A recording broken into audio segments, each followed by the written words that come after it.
Yeah, Black Friday sales continue. So it's not it's Black Friday, that's the Friday after Thanksgiving. Like, that's actually supposed to be Black Friday. So this is just kind of the week leading up to it. But so the deal today, Gymshark wise, is the SAM10 code is now worth 25%. So the way that scales is like if that gray shirt I was wearing yesterday, it was just plain gray, Gymshark across the front. That's 50% off. And then with the extra code, it's another 25%. But it's not like, it doesn't add up to 75%. It's 50% taking it from 32 to 16, and then a 25% taking it from that 16 to a 12. So it's like a $15 shirt or something with shipping. But yeah, so that's how that's kind of scaling across all that kind of stuff. So if you know someone who might be looking for a certain type of hoodie, this one that I'm wearing today, last time I checked, was only like 10% off, but the blue version was 40. So that adds up to, with the code, I think like if not 20, close to a $20 hoodie. And this one's pretty freaking sweet. But enough of that. Plan for today's lift, 9:30, so a little bit earlier than normal, is to get chest done, and done in an exemplary way, of course, followed by probably, I think I might up it a little bit. I don't know. I've been telling myself I don't want to do too much cardio, but I mean, what I've been doing is I gotta actually do it for the gym. I've got a cardio bike in the basement, just like a little bit more of a scrappier one. And I'll put this thing on top of the timer, and I haven't even been watching like a show while I do it. I've just been getting myself like fucking amped, like listening to just regular kind of hype music, TikTok edits, and just like playing Clash Royale, and just like thinking about, like, I'll be sitting there and I'm really getting, I'm like, yeah, I'm just thinking like, okay, dieting, training, you know, and I'm just getting myself excited. And I flip the thing up to see how long I've been going for. 45 minutes. So that's freaking perfect for me. I don't want to overdo it because I'm fighting, or not fighting, but I've got two variables that I'm shifting back and forth, which is helping me get leaner and, you know, literally achieve the goals that I'm aiming for right now. So obviously training, you know, giving myself muscular stimulation to maintain size and strength, that's a given. We'll just count that as a given. That's already happening. So on the opposite side of that, or not the opposite side, but on a different side, is calories and cardio, right? So what do I freaking mean by that? So if my cardio game is trash, well, guess what, man? That means I'm gonna have to, actually, no, what am I saying? I just lost my train of thought. But if you're not doing any cardio, well then, or if for whatever reason you're dead set against cardio, goes against your religion, you are never to set foot on a cardio bike or a treadmill for some reason, well then you're gonna have a hard time getting leaner, because now you've got to only rely on pure calorie deficit without the added just metabolic boost of being active and doing your cardio, which, I mean, I swear, even though you might think it makes it harder, I feel like it makes it a lot easier and smooth and consistent, right? But that's one angle. So the other side is you got to limit your food intake, of course. So the way that cardio and then calorie counting plays off each other, not exactly synergistically, but just together, is the cardio is adding to your overall burnt energy, right? How much gas you're burning every day just to stay alive and, you know, keep all your functions moving around. You burn your most calories simply by keeping yourself warm. Like, if I don't have the exact chart in front of me, but I'm pretty sure the ratio of energy that your body produces is like 10% efficient at that, you know. So if I sit and pedal for 30 minutes, the amount of like physical work that I did is like minuscule compared to the amount of heat that I generated. So that's number one. But you can basically think about it like the more active you are, the more energy you burn. So right, that's lowering, or not lowering, that's raising your energy expenditure for the day. So you can think about it like, all right, I do my cardio in the morning with a workout, I do cardio later. That all adds up to I'm burning 3 gallons of gas. So if I only fill up my tank with 2.5 gallons of gas, well then shit, I'm burning more than I'm fueling myself with. How the hell is that supposed to work? So the way I like to think about it is you've essentially got 2 sources of energy for your body. You've got food, pretty basic, we all get the gist, calories, you're literally eating it for energy, right? And then you've also got internal energy reserves. So a lot of that's going to be carbs, a lot of that's going to be body fat, but just think about it as one thing, right? Your internal storage. So if you're not feeding yourself enough food, you're not getting enough energy through diet, you still have to do it. Your body still has to generate all this energy, or not generate, but spend all this energy to keep you alive and moving and everything. So it's going to rely on its next best source, your internal energy reserves, right? Your body fat, your muscle glycogen, things like that. So what that tells me is if I give myself less than I'm burning every day, I'm going to have to rely on that internal storage cells, or internal storage in general, and I'm going to get leaner, right? So that's the game of it, I feel. And anyone who tries to complicate it beyond that, do they sell a dieting course? Because if they do, then that might make sense. I'm not saying no like paid coach can give you a good diet, but a lot of the times in not just in training, but like in things fitness related, you want to sell a secret. So to sell a secret, you have to convince people that there is a secret that you have that they don't have, and then you get the gist. But from my understanding, and just from my own practice and execution, it's all about calories. So some days I can eat a crap ton of like weird heavy fiber, like xylitol flavored protein bars. Not every day. It'll totally wreck your gut. Like it's not awesome. But yeah, you can eat all sorts of random shit. But as long as your calorie values are within reason, you're gonna be good. Like it would not be a cheat day for me today there's no getting around your protein. So if I'm going to get 250 grams of protein in, there's no treat of protein really. Like there's no there's like with carbs, you can think, okay, I can have good carbs like oatmeal or like rice cakes, or I can have I can have treat carbs, I can have ice cream, I can have candy.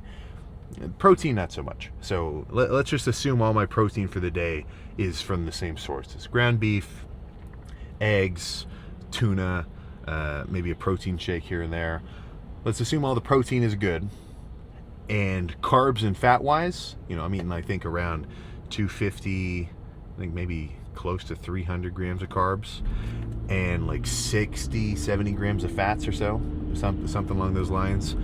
If those 300 grams of carbs and 70 grams of fats came from a big ass tub of sherbet, if that's all I actually ate for today, and I didn't go over my calorie limit, so I ended up right at my goal of like a 2,700 or something, then I'm good. Would I recommend that? Probably not.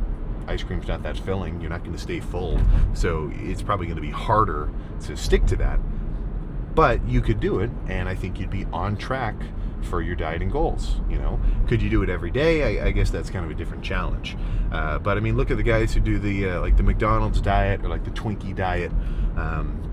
It's not as though it's like proof of like, oh, this is how you do it, but it's just kind of proving the power of counting that internal energy of food as like the most important factor, and everything else kind of just balances itself out, right? And there's so I'll get a certain amount of flack for that, which I'm not saying eat a shit ton of Krispy Kreme donuts and then get lean as though that would work. And I'm toning down on how much I'd recommend eating treats in an off season. Of course, if you know you can diet back down, well, I don't have a problem with getting a little bit softer in exchange for being super carbed up and full, but that's an individual thing to think about. But I just bring that up, how I could stay in my deficit eating, some junk in there, because as long as your actual calorie values in and out are where you want them, well, then you're cool, right? And everyone knows this. That's why we talk about how, you look at some, especially younger dudes too. Like if you're, imagine 18, 17-year-old dude. This is probably the most drastic time period, because you're literally growing into your full frame. So your body is like in hyper growth state. And then imagine the guy is also working out. So he's burning a ton of extra energy. He's just younger in general. He's got crazy metabolism. You can watch some kid eat a freaking, just go back in time. I'd get like 4 spicy chicken sandwiches at once, and then eat a bunch of random like Cheetos and like croutons all day, and I didn't get super fat. I was doing a lot of exercise. Like I was working out, and I was doing diving practice, and I was doing cardio. So what I'm trying to get at is there's at least some value in the idea that you can work off a bad diet, right? Now, why would you? You should work off a good diet, and then it's even better, But that's that's all I'm saying. The idea is, if I got to eat 2,700, as long as I only eat that 2,700 with protein at whatever my body weight is per gram, I'm good. I wouldn't recommend it every time, but you're not screwed. So the only reason I say that is I'm trying to make a point where guys just they love the suffering. They love to explain and like flex how much they're suffering in their diet, and like put anybody else down if they want to eat something a little bit off plan or a little bit off the beaten path of what they think they have to eat. Where it's like, dude, I only ever ate chicken and rice, bro. Like as if the guy definitely didn't eat like a bunch of crazy shit. So that's one of my older gripes with some kind of like old bodybuilding tapes and stuff. Because put yourself back then. It's like, okay, we got to say that this is what we eat. This looks really good. I just don't think it's like that, So there's no reason to kill yourself in the pursuit of getting leaner if you can bend your diet around your preferences and then not only get leaner and enjoy the results, but also enjoy the process. So I guess that's my that's my mantra there. Treats within reason, right? So at least in my experience, it makes it a lot more enjoyable. Because if I'm, let's say I've got a good amount of calories later at night, I'm like, shit, I already hit my protein. I might do a bag of Skittles. Boom. I got room. I got 80 grams of carbs left. 50 right here for these Skittles is going to make me feel kind of good, But that's, that might not. I'm not saying that is a tip. I'm just giving you my personal take, if you kind of feel me. So, not to get on a whole. What the hell am I saying? This is supposed to be a full-on prep, but I'm talking about eating some Skittles. But I'm within reason. Right? Within freaking reason. But I can guarantee the gym is going to be dead, which, but I know it'll be solid. So let's just see what we can throw around in there. Typically with chest, I'm a little bit of a, not a hater, but usually I'm not going to do a single-sided chest movement, because it's like, well, usually the symmetry of pushing both at once is like the squeeze that I'm aiming for.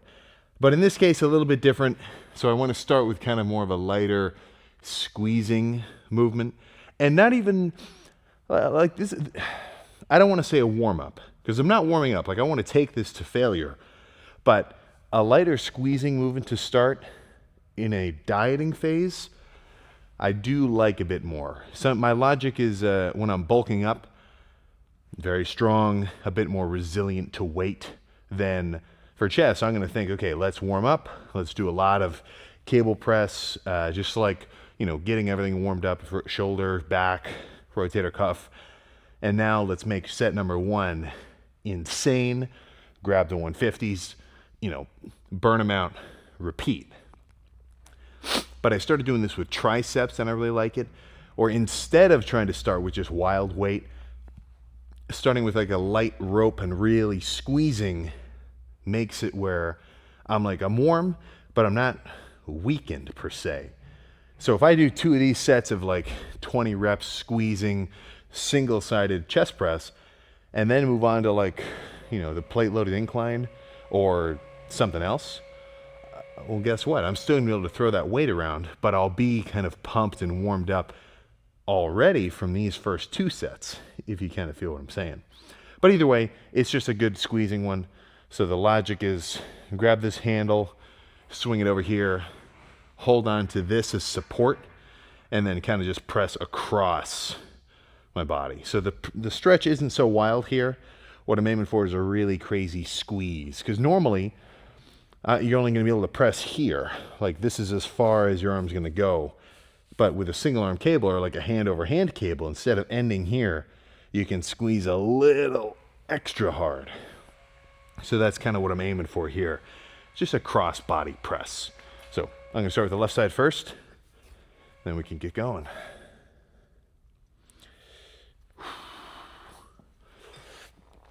All right.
Okay.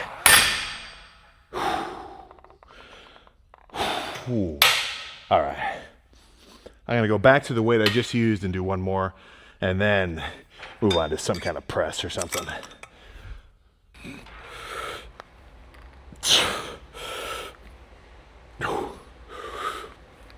Yeah. Okay.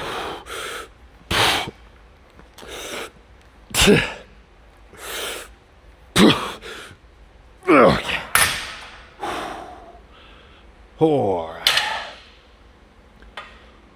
Let's move on to chest press. Converging incline, perfect. Now you can barely see it.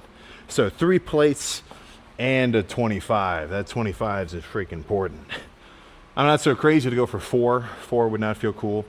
But I did a feeler rep or 2 with 3 plates, and that's about right. I want to... This is a little more of a heavy set, of course, compared to those light squeezing ones. Honestly, I'd almost call those more of just a torturous set, because the difficulty isn't even in like the actual like lifting of the weight. All the discomfort of those reps were just the burning sensation in my chest. So it's like doing a heavy leg press versus a light squeezing leg extension. A heavy leg press can be over like that. Like this set might be done in 20 seconds.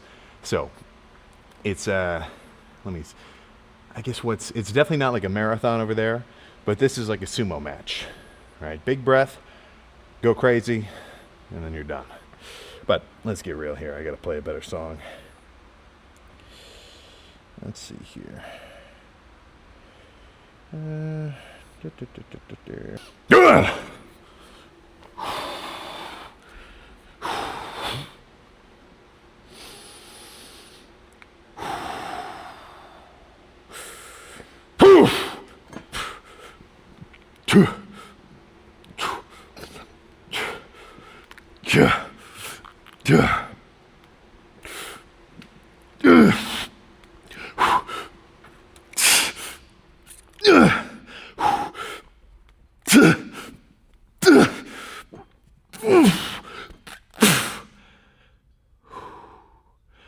Oh my gosh. Okay. One more of those. I think I can still do the 3 plates in a 25. I don't have to drop it. But yeah, one more and then we'll move on to something else. That was good though. Let's get freaking real. So I never want to like leave anything in the tank, even in the first set of a workout. But since this is the last press, at least on this machine, any inkling of a motivation to take it easy, foolish at best. Okay.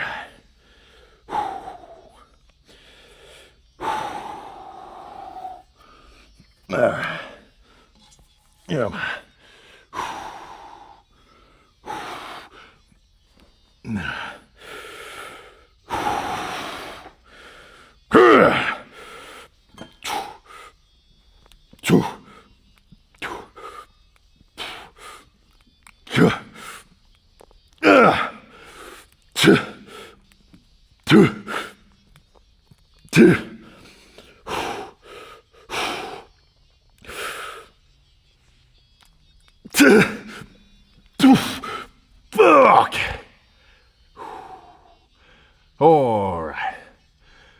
Oh, let's move on. Oh, shit. Let's do some hand over hand cable press. So I think I'm definitely going to finish with a fly, but before I get there, I want to do a little more squeezing, pressing volume. So.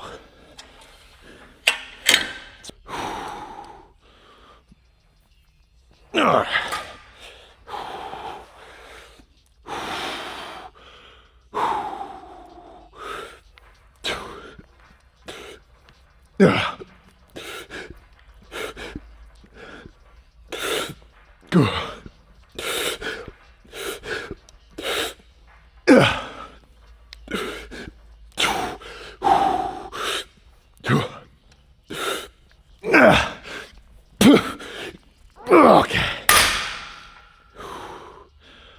Okay. I think that's a freaking enough. Let's pose down and discuss. Okay, so I was about to do one extra set of pec deck because on my mind I'm like, okay, I want a little more pump. I didn't do it just feeling the weight. No, we're actually done. So now let's get some lighting going. All right, so that was a good, I guess not a good old fashioned, but a good 6-setter. So 3 sets of squeezing, burning, single arm cable press to start. 2 pretty heavy machine presses. And then 1 finisher, decently heavy squeezing set of presses. That's kind of all I need, man, you know? So one thing that I am very sensitive to, especially when I'm dieting, is knowing, or at least feeling, if the sets that I'm doing are helping, you know? So obviously working sets are good, they're gonna help, but there's a certain feeling, especially when I'm carb depleted, where, you know, maybe I do 2 sets, they feel really good, a set of presses, usually the last 2, sometimes what'll happen is I'm in here and I'm doing the reps, Like even that cable overhand, like that sort of setup, sometimes it just sucks. I don't know. Like I don't feel it. I'm just not like I don't feel like I'm getting pumped. And if that's the case, honestly, I should probably just quit the set in the beginning because I know it's not really going to do that much for me. So that's, I mean, it's not like being pumped is the end all be all of if you had a good workout, but it certainly freaking helps. But let's run through some poses first, and then we'll start to actually discuss. But I just said this yesterday. I was like, the craziest pump ever for quads. No, this is actually a substantial level up chest-wise, because fully pumped, but still seeing some pretty noticeable grain. So yeah, let's just stop talking about it and actually freaking hit some.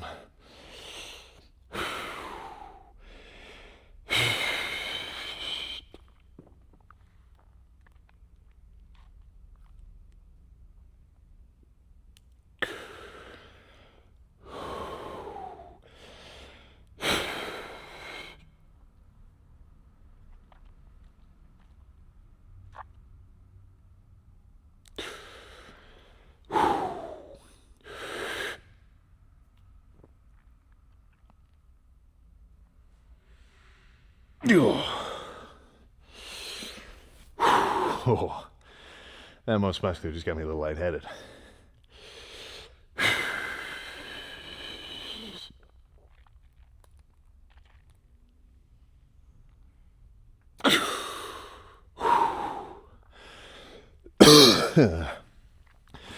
Oh my goodness. But yeah, no, this is solid. So it would seem the cardio has begun to pay off. And now all I got to do is go up and do 30 more minutes post-workout. But let me hit a couple more. It's too good of a pump just to put the hoodie back on for.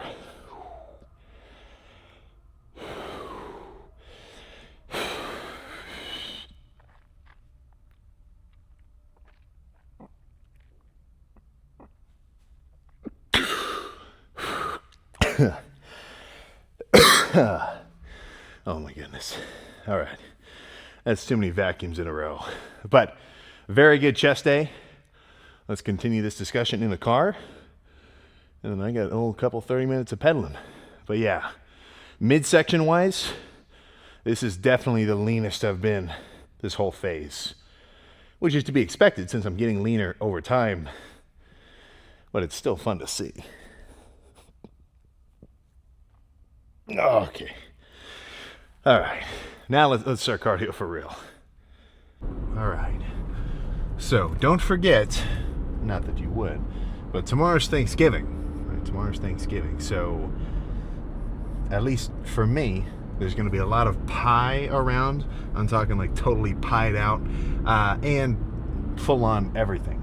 So what am I going to do? All right, what am I going to do? This is a classic argument against somebody sticking to their dieting goals come the holidays, because it's always like it's so strange. Like the phrasing that some guys say is it totally diminishes the idea of going off your diet.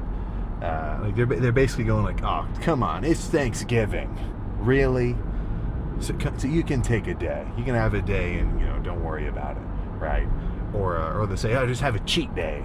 And that's even like the nicer way to say it. I'm sure guys have had it. I bet there's going to be families out there full on Thanksgiving dinner where a dude's actually locked in on the diet. He's only eating turkey. He's got a plate full of turkey. And then somebody's going to hit him with, really, you're still doing that protein shit? Or like something mean. And it's like, dude, what the not cool at all. I'm not speaking from an experience. I'm just imagining a hypothetical. But so there's a way to go about it. And sometimes you do give yourself some leeway and you're good. You can still work around it. But I guess my biggest tip is going to be, don't throw in the towel, right? But I'm not going to say, nor do I even think like, oh, well, dude, if you eat extra food on Thanksgiving, you're a punk wuss. I don't think that either. So there's kind of a middle ground. So I'm going to have a big-ass plate of food. But I'm also going to set myself up well and save a lot of calories for dinner. So I'm not going to have I already don't really eat much of a breakfast when I'm dieting anyway, and I save my meals to start usually around like noon or so.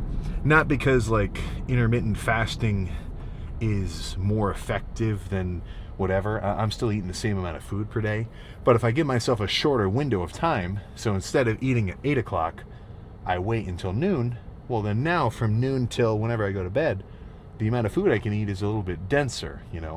I think it's better for me to eat maybe 4 decent sized meals rather than like 6 smaller ones on a longer time frame, but that's just personal for me. So what I'm going to do is I'm going to not blow my calories in the morning, have a small meal, probably just kind of snack around. I got a bunch of diet soda sitting around, like 2 liters. Constantly sipping on something sweet is a very good method for me to just like give me that fixation of like having something that tastes good, and having like honestly just having something in my stomach, even if it's just water, is always a good move for me. So I'll just do that, and then come dinner time, every time I get a plate, I'll kind of estimate, I'll say, all right, that's probably 100 grams of protein worth of turkey, that's probably 150 grams of carbs and 20, maybe 30 grams of fat worth of mashed potatoes, right? So I'll kind of count it, and at the very least, even if I went crazy, even if I had 5,000 calories of Thanksgiving dinner, I'm still gonna count it, and then I can have a little bit of an accounting in my macro tracker app and see what happened, and then watch my weight fluctuate, and then stay back on track. So that's my take, at least. But if you want to say, what, screw it, Thanksgiving's Thanksgiving, I'm eating, honestly, that's not instant failure either, but the way that situation would work is if you diet, you're on track for a month before, and you're going to be on track for the month after. If I'm pretty much awesome on my diet for 30 days out of the month, honestly, I can't undo that in one day. I don't think I could undo 30 days of dieting in one day of just going crazy and eating a bunch of shit. It just wouldn't add up like that. But there is a ratio where you can undo it. If I'm on track for 3 days and then I eat 10,000 calories on a Friday on a whim, I just canceled out those 3 days. I just probably canceled out maybe 5 days or so. So there is a number. So it's just a scale effect. How often are you on track? And then how often do you kind of deviate where this side is still heavier? And it's not a cut and dry rule. It's definitely something that you get a bit accustomed to the more you do it. I've had crazy cheat days. In this last bodybuilding prep, I don't remember what days they were on, but I definitely had like a 10,000 calorie day, because I got to the point where I was just like thinking about food so much. My logic was, you know what, I'm gonna eat everything, get it out of my system, and then get back on track. And I clearly it worked well enough. I don't want to do it that crazy this time, of course, but it's there's rules, but there's also ways to bend the rules, if you kind of follow me. So I know that's not like cut and dry, like simple advice, but we'll see. Just try not to go too crazy, I guess that's my thing. But if you are, it's like there's a nuance to dieting and to training where the more you do it, and if you're actually really consistent, like that's why I'm always bringing up the like what I call the most important tenets of someone who really works out. I'm not including their training split or their methodology, or if they're a mesomorph or an ecto, like none of that is something that I kind of value. What I like, or what I would like to see in somebody who's really going after it, and not that I would like to see it, they want to see it and they do it, is they work out consistently 5 days a week, 6 days a week minimum. They actually do it. They bring it every workout. They want to be there, they at least, interfere in their diet a bit. They make sure they hit their protein. They understand their calorie deficit and like their glycogen and being carved up versus flat. They do their cardio as well, but that's kind of included in the training. And, they just, honestly, those two things are the biggest freaking factors there is. If you work out a lot and you have a reasonable diet, you can get away with the occasional day, I guess. But I'm not trying to justify that, So you'll see. You know what to do. If you know you probably shouldn't have a fifth plate, maybe put it down, right? Maybe put it freaking down. But there's also a logic to, on rare occasion, basically not worrying about it, getting it out of your system, and then getting back on track, But if you go off track too much, you're kind of just wasting your time. So, what do you think? What do you think, actually? Is there, let's say you're in if we're just doing the math, the whole gist of a calorie deficit is you're in a 300 calorie deficit per day. So, if I'm in a good 300 calorie deficit per day in a week, that should put me at negative 2,100 calories, negative 2,100 calories. So that's energy that I had to use internally. I'm pretty sure the gist is a pound of body fat is about 3,000, maybe 3,500 calories, something like that. So hypothetically, I should have lost or burned almost, quarter pound. Or no, 3/4 pounds-ish, maybe half pound, something like that. So if I eat an extra 2,000 calories on a cheat day, did I just undo that whole deficit? Just something to think about. So how many, what do you think the number is? How many days of being locked in will balance out with one day of just going totally nuts? I'm sure there's crazy freaking food stories that high level dudes probably don't even want to say because they're maybe a little bit embarrassed about it or something. But just keep on track. That's all I'm trying to say. But that was a really good chest day. I'm getting excited. The that lift, or at least that pump, that visual look versus the last chest day I did, maybe a week ago, or no, not a week, 4 days ago. That felt pretty drastic. Maybe the lighting was just a little better, and I was holding less water or something. A week isn't a lot of time to change your build, but little by little, you're getting leaner, crazier. I'm really excited to see some more freaking shoulder grain, doing that little kind of just clasp hand, most muscular. Yeah, no, that's getting freaking cool. But no need to get too comfortable yet. There's still quite a bit of leanness to improve upon. So we won't be bulking up for quite a freaking while. So I'm gonna enjoy the warmth of the car, go home, get this thing edited, get a big ass meal in. What it will be, who's to say? Who's to freaking say? But either way, I'll see you tomorrow for some back.